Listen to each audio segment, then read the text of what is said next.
We're less than a month out from the most stupendous two-night WrestleMania in history, with the biggest match of all time between Roman Reigns and Brock Lesnar on the horizon. A unification match that isn't actually a unification match, but tonight we got a new Intercontinental Champion. That's good. We got more Johnny Knoxville involvement. That's bad. We still have Michael Cole plaguing WWE commentary. That's really, really bad. Why the fuck is he allowed to plague WWE commentary outside of the Sasha Banks, Bianca Belair opening commentary line? He has not had one good goddamn call in his fucking career, at least the last 15 years of his career. Honestly, he can't leave commentary soon enough. He's really fucking bad at his job. Anyway, I'm John Renton with my review WWE Smackdown from Miami, Florida. No, The Rock did not show up to save this goddamn thing, or say, go heat, bitch, and rock bottom Michael Cole into fucking oblivion. Not the computer game Oblivion, but just actual Oblivion. Let's just move on from that. The Rock did not show up. Maybe The Rock versus Roman Reigns won't happen at WrestleMania 39, which will then become the most stupendous two-night WrestleMania in history. Them trying to fill that stadium 2 nights in a row. That's going to be interesting, just like them trying to fill Dallas Cowboy Stadium, AT&T Stadium, whatever the fuck it's called, 2 nights in a row. That's going to be pretty interesting. But this is about Smackdown. The crowd was lively at times, and also there were other times where it was obvious they were dubbing in the crowd noise. It's getting really fucking noticeable. So they had Paul Heyman, Ronda Rousey, not Roundy Rousey, because again, Michael Cole can't fucking say names right to save his life. Sonia Deville, sweet fucking Christ, Sonia Deville. The Viking Raiders, remember War Machine? Remember when War Machine was good? Can we get War Machine back instead of this bullshit? Because the Raiders, you can't take them fucking seriously. They look ridiculous. The Usos, Ricochet, and Sami Zayn, they all cut Saturday Night Main Event promos. Cool. All right. That was fine. They do that on occasion, and it breaks up the monotony.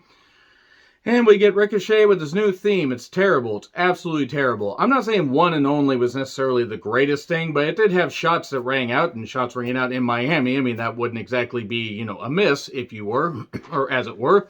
But let's talk about Ricochet versus Sami Zayn for the Intercontinental Championship. And Ricochet almost got the victory with a quick near fall. There was some good action. Sami Zayn being a full-on dastardly heel and grinding him down, beating him down, everything. Just went through a break, went a bit. But then suddenly, after Ricochet hits a dive over the top and we get some more action. Look, Johnny fucking Knoxville, this undeserving dickweed, decides to come down. He's not like Logan Paul, the guy that filmed the dead body in the Japanese forest. He's not like that. No, he's not that much of a dickweed, because Logan Paul, his dad should have fucking pulled out, and his dad should be brought up on crimes against humanity for putting that goddamn piece of shit on this planet. But Johnny Knoxville has no business being involved in a professional wrestling match. He comes down, distracts, and then the most devastating maneuver in all professional wrestling, the surprise roll up 1, 2, 3. Ricochet wins the Intercontinental Championship. Good. About 2 fucking years too late. They had him, what'd they do? They had him win the U.S. Championship, I think, at some point in 2019. Okay, good. Didn't really last very long. And then he challenged the Brock Lesnar at the last, big show that they had outside of Elimination Chamber before the pandemic hit, and he got just fucking destroyed by the Brock Lesnar. And then ever since then, he's been treated like a joke. And then Vince McMahon suddenly woke up and said, hey, Ricochet, he can't really cut promos, but he can do a lot of flippy shit in the ring. Ha ha, I'll give him the U.S. Championship. Wait, that's on Raw. I'll give him the Intercontinental Championship and have Knoxville come out in costume. This will be great for the Intercontinental title. Ha ha. I actually believe that Vince McMahon might have thought of putting the U.S. title on Ricochet and then realizing that it was on the wrong show. So anyway, yeah, great. Congratulations, Ricochet. Okay, I'm just going to say right now, Knoxville versus Zayn, I'm writing that off. That's going to be fucking atrocious. That's already going on my worst matches of the year list. You can call me petty, you can say whatever. I know that celebrities have been involved in wrestling, especially in WWE, for a number of years. The first WrestleMania and a number of WrestleManias were built off of celebrity involvement. That's good. WCW did some celebrity stuff that was good, bad, and also Jay Leno in the fucking ring. And I would say David Arquette, but David Arquette didn't want to do that stuff. They thought Jay Leno in a main event of a pay-per-view was a good idea. Johnny Knoxville and Logan Paul, the best things you can do. God fucking damn it, this is embarrassing. Congratulations, Ricochet. I give it 2 months, and then Vince McMahon's going to cool off on him, and he's going to lose it in 2 minutes. Probably be on the goddamn pre-show defending that title. So we get clips of Pat McAfee's show with Vince, and Pat's going to be at Mania. Vince McMahon, they say Vince McMahon seemed coherent. From the clips I saw, yeah, congratulations. He seemed coherent. Like, even a blind squirrel finds a nut. Vince McMahon's still 76 years old with a fucking concussed up brain. and he's senile as fuck. But he's going to induct The Undertaker into the WWE Hall of Fame. I mean, that's fitting. Almost, who else could it fucking be? Couldn't be Glenn Jacobs, because God forbid, we don't need two, goddamn MAGA giant, Caucasian fucks doing that shit, but whatever. So, by the way, I would like to say that if anybody has a problem with any of this stuff and me bringing my political feelings into stuff about wrestlers, maybe if people weren't goddamn idiots. We don't have to think the same way, have a collective hive mind mentality, but if you don't like it, you can float away towards the sun, be like Icarus, crash down to earth, hopefully in front of your goddamn family so they can see what an embarrassment you are. So anyway, let's talk about that. Backstage, Zayn is upset like most fans are seeing this Knoxville shit.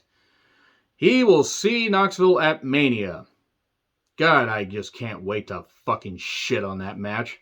And I like Sami Zayn, but god damn it, this is what he signed up for. Whatever. Theory comes down and he says, for those of you who don't know me, basically Theory is shitting on himself and shitting on the fact that a lot of people don't watch Raw anymore. Says, well, Pat, why did Vince have you on his show? Oh, it's because he's a few steps ahead of you and he's always got a plan. He's the man with the plan. Wait, no, that was the guy that got fired and then got exposed as being a goddamn moron.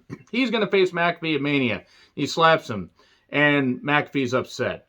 And then we get the rave boss here because we get Naomi and we get, Sasha with her glow boomsticks and bring it to the floor. Do, do, do, do, do, do, do, do.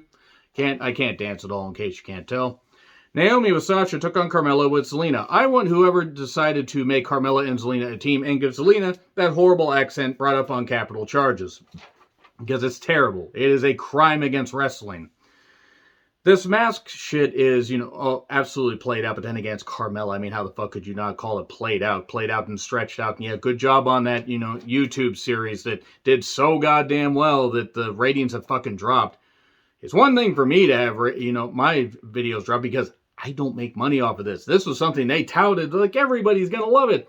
Nobody loves it because nobody really wants to see, a beef jerky homewrecker and dollar store CM Punk, doing shit. I mean, some people do, that's fine. So, by the way, Zelina gets knocked into the steps. Hopefully she's all right.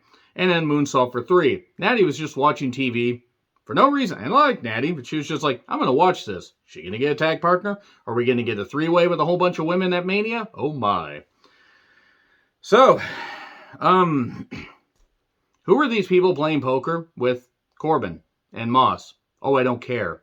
Drew comes in, makes his entrance, and then we cut to more truck stuff with Nakamura and Boogs. And then they're hiking with a giant footlong or, a giant hoagie. Kind of like the one that Homer wouldn't throw away and then he got sick from. In fact, that's exactly what it reminded me of. McIntyre took on Jinder. Why? Why? Seriously. 3, Drew, 1, Claymore. 1, 2, 3. I didn't want Drew to get too many more WWE Championship shots and move a little further down the card, maybe upper mid-card, but I didn't want this. This Corbin-McIntyre feud is ass. It's terrible, and WWE creatives should feel terrible. So, Kayla was just eyeing Drew's sizable Claymore right there. Stop thinking about it. You know who you are. I know you're thinking about it. And Drew says that he will take Corbin out. God, if only. Ronda then, she's throwing some hooks and then instantly denies that, she threw any hooks right there, left, right, or Sandy. And Pat then dances to Nakamura's entrance. The Usos attack him. Roman then makes his entrance. Wants Miami to acknowledge his meat. Says the same usual stuff. He's going to smash Bork at Mania. Heyman's all, his usual brilliant self. And Reigns is all upset. He's calling his shots and he's going to smash and stack the Bork laser. And he will make him acknowledge him. He'll make him his bitch. He'll make him take it right there. And then we get the Raiders versus the Usos in a match that I didn't give a flying fuck about because I haven't cared about War Machine for a while, which is a shame because they're talented. Eric's married to a goddamn moron in the former Sarah Logan, and if you know, you know. But Smackdown tag titles, and the Usos won with the 1D. It was the story of their life, and they retained the titles. So then New Day comes out on ATV. And then Big E and Sheamus doesn't happen because Ridge hits Kofi with a chair, and Sheamus knocks out Big E, and they take the ATV, and then they beat it up. They just beat it up, destroy it, pop, pop, pop, pop, pop, pop, pop, pop, pop. They break it apart like a Rock'em Sock'em ATV. Knoxville says that he will face Zayn at Mania, and Mania died a little bit more. Sonia in that gear, my fucking goodness, Sonia. So Ronda Rousey versus Sonia. This was barely given any time. Charlotte came down to do her entrance and everything, and then do a distraction and join commentary while Sonia had attacked the knee and was wearing her down and everything. But then eventually Ronda Rousey got the armbar on, and then Charlotte tried to attack her, but then got ankle lock on her, and that was it. That was it right there. It wasn't much of a show. It wasn't a terrible show. I will say this: when the crowd was into it, it was nice. It's just some parts of SmackDown are agonizing. Good on Ricochet. This Knoxville Zayn match, it's a write-off. It's stupid. It's unnecessary. But I know some people are going to like it. Anyway, agree, disagree what I said. Like, share, subscribe, Twitter handle in the description. I'm John Ritlin. I'll see you soon.